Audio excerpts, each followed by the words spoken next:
The stress level and just overall enjoyment and experience. If I can have someone who gives themselves plenty of time, can diet pound and a half a week, they can be flexible with shows, and they aren't like dead set on a certain show from the start. They can be flexible with what shows they do. That person's experience is going to be very, very different than the person that says, I am doing this show and I have exactly 20 weeks and I have to lose 20 pounds. So I need to lose 1 pound every single week. And I am for sure doing this show, no flexibility.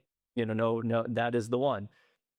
Those experiences are going to be different. Like you're the stress, the enjoyment are going to be very different.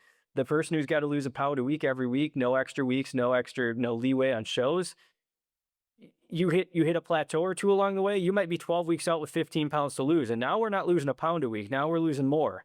The rate of loss that they need to see just gets getting faster and faster, and they're falling behind and they're stressed. And it's not as, that's not a fun feeling. And then you're probably having less refeed days because you don't have time to have, a ton of, and just all of that type of stuff. Right. And where the person who can be flexible with shows, something comes up, we don't really lose much for a week.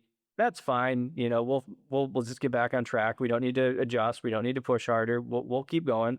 Stuff like that. Right. Or like, and just there isn't the falling behind. It just kind of happens as it happens. And it's a lot more enjoyable in the fact that too, you can kind of position them then to be ready a little early, and you know what I mean, and walk food up some going into their show, and just be in a better spot.